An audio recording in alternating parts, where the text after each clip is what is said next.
दोस्तों, ये कहानी है यूक्रेन में रहते एक ऐसे टीचर की जो इतना गरीब था कि वो अपनी प्रेग्नेंट वाइफ के साथ एक झोपड़ी वाले घर में रहता था और उसे स्कूल में बच्चों को पढ़ाने के लिए भी साइकिल पर जाना पड़ता था। लेकिन एक दिन उसकी जिंदगी में कुछ ऐसा हुआ जिससे उसकी पूरी की पूरी जिंदगी ही पलट गई। एक दिन कुछ रशिया के सोल्जर्स उसकी वाइफ के साथ बहुत गलत करने की कोशिश करते हैं और जब वो उनसे लड़ती है तो वो रशियंस उसे जान से मार डालते हैं। जिसके बाद वो टीचर अपनी पत्नी का बदला लेने के लिए अपनी कलम साइड में रखकर यूक्रेन का सबसे खतरनाक स्नाइपर बनता है और उसका निशाना इतना सटीक था कि वो 5 किलोमीटर दूर से भी अपने टारगेट को शूट करके मार गिराता है। लेकिन वो कैसे उन रशियन सोल्जर्स से अपनी पत्नी की मौत का बदला लेता है और उसे अपने इस मिशन में किन किन खतरनाक भयानक मुसीबतों का सामना करना पड़ता है, चलिए जानते हैं। तो कहानी की शुरुआत यूक्रेन के एक पीसफुल एरिया डेनवर्स को दिखाते हुए होती है, जहां मिकोला नाम का एक आदमी अपनी प्रेग्नेंट वाइफ नास्टिया के साथ एक छोटी सी झोपड़ी में रहता था। वो दोनों अपनी मैरिड लाइफ में बहुत खुश थे। नास्टिया एक ड्राइंग आर्टिस्ट थी, उसे ड्राइंग बनाना और लकड़ी पर नक्काशी करना बहुत पसंद था। एक दिन वो मिकोला की सुरक्षा के लिए लकड़ी का एक एंजल बनाकर मिकोला के बाजू में बांध देती है। मिकोला उनके घर के पास ही एक स्कूल में मैथ पढ़ाता था। वो रोज अपनी साइकिल से बच्चों को पढ़ाने स्कूल जाया करता था। उसके घर के बाहर सफेद रंग का एक शांति का प्रतीक बना हुआ था। यहाँ पर हम देखते हैं कि मिकोला के घर पर कोई इलेक्ट्रॉनिक उपकरण जैसे टीवी वगैरह नहीं होने के कारण उन्हें दुनिया की कोई खबर नहीं मिल पाती थी। जब मिकोला स्कूल में जाता तो ब्रेक के टाइम वहीं थोड़ी देर टीवी पर न्यूज देख लिया करता था। ऐसे ही एक दिन टीवी पर दिखाई जा रही न्यूज से उसे पता चलता है कि यूक्रेन की राजधानी में प्रोटेस्टर्स को मारा जा रहा है और रशिया यूक्रेन पर हमला करके उस पर कब्जा करना चाहता है। अब इस खबर को सुनने के बाद निकोला क्लास में बच्चों को पढ़ाने के लिए जाता है और वो बच्चों को बड़े प्यार और अच्छे तरीके से पढ़ाता है। लेकिन इसी क्लास में इवान नाम का एक बदमाश लड़का भी पढ़ता था जो मिकोला को बिल्कुल भी पसंद नहीं करता था और इसीलिए उसे जब भी मौका मिलता तो वो मिकोला की इंसल्ट करता और मिकोला को स्कूल से हटवाने के बारे में ही सोचता रहता। पर मिकोला उसकी हरकतों से कभी गुस्सा नहीं होता था। एक दिन सुबह जब मिकोला स्कूल पढ़ाने के लिए जा रहा होता है तो रास्ते में वो कुछ सोल्जर्स को खड़ा देखता है जिन पर वो ज्यादा ध्यान नहीं देता और आगे बढ़ जाता है। अब जैसे ही वो स्कूल पहुंचता है तो देखता है कि पूरा का पूरा स्कूल खाली पड़ा है, जिससे वो थोड़ा सोच में पड़ जाता है। तभी वो टीवी पर एक न्यूज देखता है जिसमें दिखाया जा रहा था कि यूक्रेन पर कब्जा करने के लिए रशियन आर्मी यूक्रेन में घुस चुकी है, जिससे उसे समझ में आ जाता है कि उसने रास्ते में जो सोल्जर्स देखे थे वो दरअसल रशियन सोल्जर्स थे। अब पूरा मामला समझते ही वो तुरंत अपने घर की तरफ भागता है क्योंकि नास्टिया घर पर अकेली थी। लेकिन अब बहुत देर हो चुकी थी क्योंकि रशियन सोल्जर्स उसकी पत्नी को पकड़कर पीट रहे थे और जब मिकोला अपनी पत्नी को बचाने की कोशिश करता है तो रशियन सोल्जर्स उसे भी पकड़कर मारने लगते हैं। मिकोला उनसे रिक्वेस्ट करता है कि मेरी पत्नी प्रेग्नेंट है, इसलिए तुम लोग प्लीज उसे मत मारो। ये सुनकर रशियन सोल्जर उनके घर को आग लगाकर वहाँ से जाने लगते हैं। अब अपने घर को जलता हुआ देख नास्टिया गुस्से में आकर रशियन सोल्जर्स पर जैसे ही पत्थर मारने लगती है तो एक रशियन सोल्जर उस पर गोली चलाकर उसे मार डालता है। मिकोला अपनी वाइफ की बॉडी के पास बैठकर फूट फूट कर रोने लगता है। कुछ घंटे बाद 2 यूक्रेनी सोल्जर्स मिकोला के पास आते हैं और उसकी पहचान करने के बाद उसकी पत्नी नास्टिया के लिए दुख प्रकट करते हैं और उसके लिए कब्र खोदकर मिकोला को कहते हैं कि अपनी पत्नी को यहाँ दफना दो। मिकोला अपनी पत्नी को उस कब्र में दफना देता है। अब क्योंकि रशियन सोल्जर्स ने उसके घर को जला दिया था और उसकी पत्नी को भी मार डाला था, इसलिए अब वो बदले की आग में जल रहा था कि कब वो रशियन सोल्जर्स से अपनी पत्नी की मौत का बदला लेगा। इसलिए वो यूक्रेन सोल्जर्स को रिक्वेस्ट करता है कि मुझे भी अपने साथ ले चलो और मैं भी यूक्रेन आर्मी में शामिल होना चाहता हूँ। ये सुनकर यूक्रेनी सोल्जर्स उसे अपने साथ मिलिट्री बेस में ले जाने लगते हैं। लेकिन जाने से पहले मिकोला लकड़ी के उस एंजल को अपने पास रख लेता है जो उसकी वाइफ ने उसकी सुरक्षा के लिए बनाया था।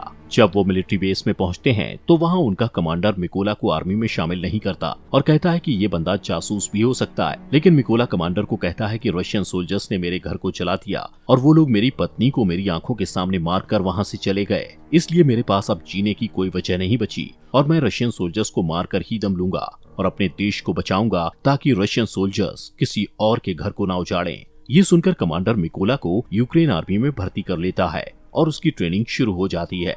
मिकोला को बंदूकों के बारे में कुछ भी नहीं पता था और जब बाकी के सोल्जर्स बंदूकों को असेंबल कर रहे होते हैं तो मिकोला उनके सामने सबसे स्लो बंदूक असेंबल करता है, जिससे सभी सैनिकों को लगता है कि वो कभी भी एक अच्छा सोल्जर नहीं बन पाएगा। लेकिन मिकोला अपना पूरा फोकस ट्रेनिंग पर लगाता है ताकि वो जल्द से जल्द एक अच्छा सोल्जर बन पाए। और ऐसे ही एक दिन जब वो ट्रेनिंग कर रहा होता है तो वो अपने सीनियर्स को कहता है कि मुझे मिकोला कहकर मत बुलाओ।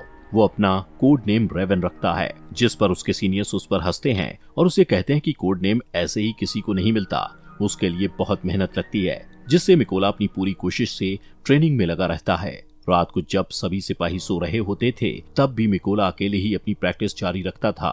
एक दिन उसका कमांडर उनको बताता है कि हमारे पास स्नाइपर्स की कमी है, इसलिए तुम लोगों में से कौन कौन स्नाइपर बनना चाहता है, जिसे सुनकर बहुत ही कम लोग अपना हाथ उठाते हैं, लेकिन इनमें से एक मिकोला भी था, जिसे देखकर सभी हंसने लगते हैं। कमांडर उससे कहता है कि तुम्हें तो बंदूक भी असेंबल करनी नहीं आती, तुम कभी भी स्नाइपर नहीं बन सकते। लेकिन मिकोला कहता है कि मैं एक अच्छा स्नाइपर बन सकता हूँ और मैं ये साबित कर सकता हूँ। वो कमांडर को कहता है कि आप मेरा कोई भी टेस्ट ले सकते हो। तब कमांडर उसे टेस्ट देते हुए कहता है कि तुम्हें सिर्फ 20 सेकंड में इस AK-47 बंदूक को असेंबल करना होगा। तब मिकोला आंखों पर पट्टी बांधकर बंदूक को असेंबल करना शुरू करता है और सिर्फ 18 सेकंड में ही AK-47 को असेंबल कर देता है। ये देखकर सभी हैरान रह जाते हैं और जो लोग पहले मिकोला पर हंस रहे थे अब वो उसके लिए तालियां बजाने लगते हैं। इसके बाद मिकोला की स्नाइपर ट्रेनिंग शुरू हो जाती है और मिकोला स्नाइपर की ट्रेनिंग को पूरी जी जान से सीखने लग जाता है। ऐसे ही कुछ दिनों बाद वो दिन आ जाता है जिस दिन इन सभी स्नाइपर्स को बंदूकें दी जानी थी। यहाँ पर बाकी सभी स्नाइपर्स को बंदूक का नया और बेहतरीन मॉडल दिया जाता है, लेकिन वहीं मिकोला को एक पुराने मॉडल की बंदूक जो कि सही से काम भी नहीं करती थी वो दी जाती है। अपने साथ ऐसा भेदभाव देखते हुए मिकोला अपने सीनियर से कहता है कि सर मुझे भी नए मॉडल की बंदूक दीजिए, जिस पर उसका सीनियर उसे गुस्से से कहता है कि पहले तुम्हें प्रूव करना होगा कि तुम एक अच्छे स्नाइपर हो, उसके बाद तुम्हें नए मॉडल की बंदूक मिल जाएगी, जिसके लिए मिकोला तैयार हो जाता है। अब इन सभी स्नाइपर्स की लास्ट ट्रेनिंग शुरू होती है, जिसमें उन्हें सबसे पहले सीनियर सभी स्नाइपर्स को बताता है कि जब तुम लोग अपने दुश्मन पर छुपकर निशाना साध रहे होगे तब तुम लोगों को चाहे जो भी परिस्थिति आ जाए बिल्कुल भी हिलना नहीं है और सिर्फ अपने टारगेट पर फोकस करके उसे शूट करना है। इसके बाद सीनियर एक एक करके सभी स्नाइपर्स के पास शूट करने लगता है और जो भी सोल्जर गोली लगने के डर से जरा सा भी हिलता है तो उसे ट्रेनिंग से बाहर कर दिया जाता है। ऐसे ही जब मिकोला के पास सीनियर गोली चलाता है तो वो अपनी जगह पर ही निडरता से लेटा रहता है। यहाँ पर मिकोला अपने टारगेट पर उसी पुरानी बंदूक से निशाना लगाने की कोशिश करता है, लेकिन तभी इनका सीनियर उसे कहता है कि तुम्हें सिर्फ एक ही बार अपना टारगेट देखने को मिलेगा। और जैसे ही मिकोला अपना टारगेट देखता है तभी उसकी आंखों को ढक दिया जाता है, जिससे मिकोला का निशाना थोड़ा चूक जाता है। लेकिन सभी को पता था कि अगर मिकोला को नई बंदूक दी जाती और उसकी आंखों के आगे कुछ न रखा जाता तो वो अपना निशाना बिल्कुल सही लगाता, लेकिन कोई भी इस बारे में बात नहीं करता और मिकोला भी इस पर ज्यादा ध्यान नहीं देता।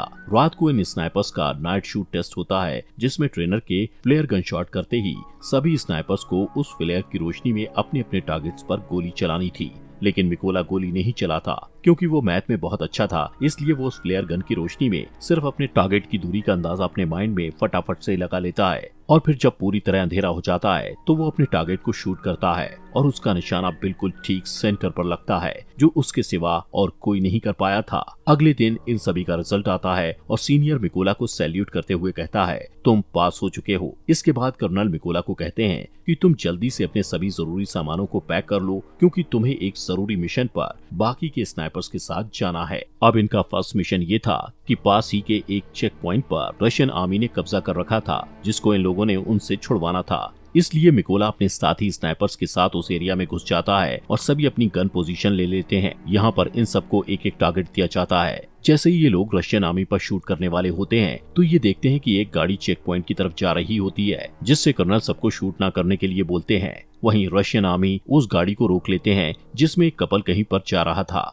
रशियन आर्मी उन्हें गाड़ी से बाहर निकालकर उनका पासपोर्ट लेकर अपने पास रख लेते हैं और उन्हें काफी बुरी तरह से टॉर्चर करने लगते हैं, जिसे देखकर जैसे ही कर्नल स्नाइपर को शूट करने के लिए कहता है तो एक ही झटके में सभी स्नाइपर्स अपने अपने टारगेट को शूट करके निपटा देते हैं। अब इन स्नाइपर्स का पहला मिशन सक्सेसफुल हो गया था, इसलिए ये सभी खुशी खुशी वापस बेस में आते हैं। तब मिकोला वहाँ देखता है कि उसके बाकी के साथी बेस में नहीं है और जब वो इसके बारे में पूछता है तो उसे पता चलता है कि वो एक दूसरे मिशन पर गए हुए हैं। यहाँ पर मिकोला को ये भी पता लगता है कि उस मिशन पर उसके कई साथी मारे गए हैं और उन सबको एक ही स्नाइपर जिसका नाम सेरी है उसने मारा है, जो रशियन आर्मी का सबसे बेहतरीन स्नाइपर है।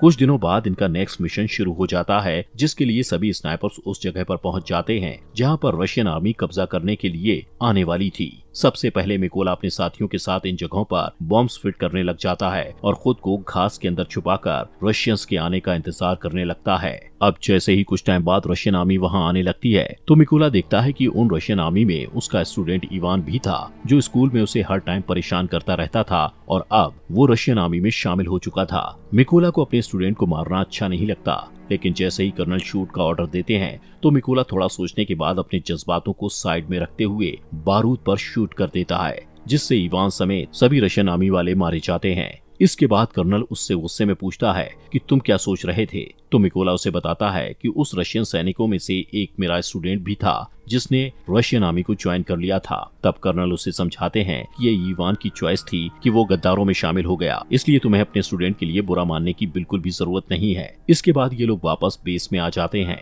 यहाँ पर अब कर्नल अपना ज्यादातर टाइम मिकोला के साथ ही बिताता है, क्योंकि अब वो पूरी तरह से मिकोला पर विश्वास करने लगा था। कर्नल मिकोला को बताता है कि मेरी 2 बेटियां हैं और उनको नहीं पता कि मैं आर्मी में कर्नल की जॉब करता हूँ। उनको मैं ये कहकर आया हूँ कि मैं एक काफी बड़ा बिजनेस करता हूँ और मेरी वाइफ भी मेरी बेटियों को नहीं बताती कि मैं कर्नल की पोस्ट पर हूँ। ये सुनकर मिकोला भी कर्नल को अपनी पत्नी की आखिरी निशानी दिखाता हुआ काफी ज्यादा इमोशनल हो जाता है। दोस्तों, आगे बढ़ने से पहले आप सभी का दिल से शुक्रिया आपके अपने फॉक्स एक्सप्लेनर हिंदी चैनल को सब्सक्राइब करने के लिए। अब इसके बाद अगले दिन ये लोग फिर से अपने अगले मिशन पर निकल पड़ते हैं और ये लड़ाई काफी बड़ी थी, इसलिए सभी स्नाइपर्स छुपने के लिए खाई खोदते हैं और अपनी अपनी पोजीशन ले लेते हैं। यहाँ पर ये लोग इसलिए आए थे क्योंकि इन्हें कहीं से पता चल गया था कि रशिया के कुछ सिपाही इधर कब्जा करने के लिए आ रहे हैं। इस मिशन में कर्नल मिकोला के साथ ही थे। तभी कुछ टाइम बाद मिकोला यहाँ पर नोटिस करता है कि उन रशियन सोल्जर्स के साथ वो सोल्जर भी आया था जिसने उसकी पत्नी को गोली मारी थी। वो सोल्जर बिल्कुल ही मिकोला के निशाने पर था। ये देखकर मिकोला कर्नल से पूछता है क्या मैं उस पर शूट कर सकता हूँ, जिस पर कर्नल कहता है कि अभी नहीं। मिकोला फिर से देखता है कि वो रशियन बिल्कुल उसके निशाने पर है और शायद फिर उसे कभी ये मौका न मिले, इसलिए वो फिर से कर्नल से पूछता है तो कर्नल उसे फिर से मना कर देता है। अब क्योंकि मिकोला का मिशन ही यही था कि वो अपनी पत्नी का बदला ले, इसीलिए वो खुद पर कंट्रोल नहीं रख पाता और उस सोल्जर पर शूट करके उसे मार डालता है। लेकिन इससे रशियन सैनिकों को इनके बारे में पता चल जाता है। कर्नल मिकोला पर भड़क जाता है कि तुमने क्या किया। तभी सेरी, जो रशियन आर्मी का एक तेज तर्रार स्नाइपर था, वो कर्नल को शूट करके मार डालता है और सभी रशियन सोल्जर्स इन पर बॉम्ब्स फेंकने लगते हैं, जिससे मिकोला कर्नल की बॉडी को उठाकर वहां से दूर भागने लगता है।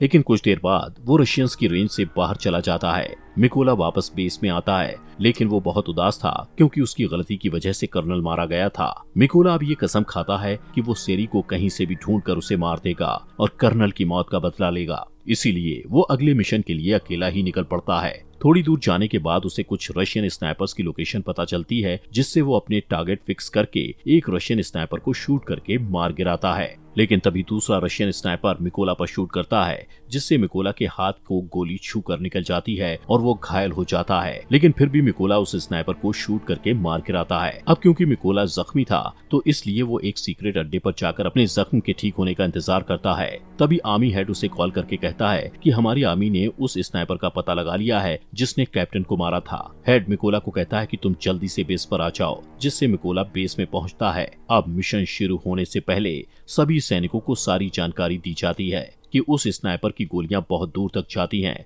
उसने अब तक 5 सबसे कारगर यूक्रेनी स्नाइपर्स और 3 मशीन गनर्स को मार गिराया है और उस स्नाइपर का नाम है सेरी। हेड उन सबको ये भी बताता है कि सेरी पहले यूक्रेनी सोल्जर्स को मारता है और फिर उनकी फोटोज और वीडियोस को रिकॉर्ड करके इंटरनेट पर पोस्ट कर देता है, ताकि वो यूक्रेनी लोगों और खासकर यूक्रेनी आर्मी का मनोबल तोड़ पाए और वो हार मान ले। सेरी के पोस्ट इंटरनेट पर डालने से यूक्रेन आर्मी को उसकी लोकेशन का पता चल गया था। यहाँ पर कुछ सैनिक कहते हैं कि हमें उस लोकेशन पर माइंस बिछा देनी चाहिए। तब मिकोला उन्हें कहता है कि नहीं, हम ऐसा नहीं कर सकते, क्योंकि जब तक हम उस जगहों पर माइंस बिछाएंगे तब तक सेरी हमारा सफाया कर देगा। इसलिए हेड उनसे कहता है कि हम वहां 2 ग्रुप्स में जाएंगे। एक ग्रुप उन रशियन स्नाइपर्स पर सामने से अटैक करेगा, जिसमें वो लोग बिजी हो जाएंगे।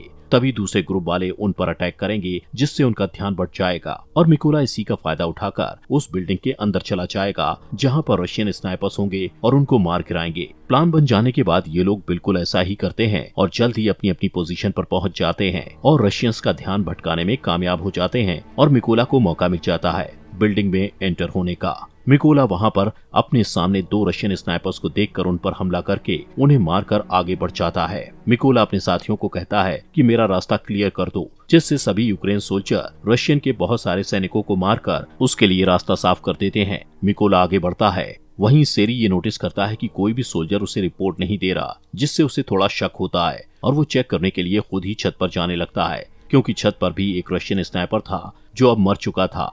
ये देखकर वो वापस अपनी पोजीशन पर वापस आ जाता है। तब उसे मिकोला की पत्नी का खिलौना दिखाई देता है। उसी वक्त मिकोला ऊपर से कूदता है और सेरी को मार डालता है। तभी एक और रशियन स्नाइपर को थोड़ी आवाज आती है, जिससे वो अलर्ट हो जाता है, लेकिन मिकोला उसी टाइम उसके पास एक ग्रेनेड फेंकता है और अब उस स्नाइपर का भी काम तमाम हो जाता है। लेकिन यहाँ पर हम देखते हैं कि सेरी जब ऊपर छत पर चेक करने गया था तो उसने अपने रशियन आर्मी से फोन करके बैकअप बुलाया था, इसलिए अब रशियन आर्मी वहाँ पर आ रही होती है। उन लोगों को नहीं पता था कि सेरी मारा जा चुका है, इसलिए वो सेरी को कॉल करके कांटेक्ट करते हैं, लेकिन कॉल मिकोला उठाता है और कहता है कि तुम लोगों का अब टाइम खत्म हो चुका है। ये कहकर वो ट्रक के ड्राइवर को शूट कर देता है, जिससे सभी रशियन सिपाही ट्रक से बाहर निकल जाते हैं। लेकिन उन्हें नहीं पता था कि यूक्रेन के स्नाइपर्स ने पहले ही उन पर निशाना साध रखा था। तभी सभी यूक्रेनी स्नाइपर्स उन पर गोलियों की बारिश कर देते हैं और मार डालते हैं। अब सभी को मारने के बाद मिकोला अपनी पत्नी की कब्र पर जाता है और उसे उदास भरे मन से कहता है कि मैंने अपने दुश्मनों से बदला ले लिया, लेकिन मुझे अब अपने देश की सेवा करनी है, इसलिए मुझे जाना होगा। इतना कहते हुए वो अपने अगले मिशन पर निकल पड़ता है और यहीं पर ये शानदार मूवी खत्म हो जाती है। दोस्तों, आपके अपने फॉक्स एक्सप्लेनर हिंदी चैनल को सब्सक्राइब करना मत भूलना।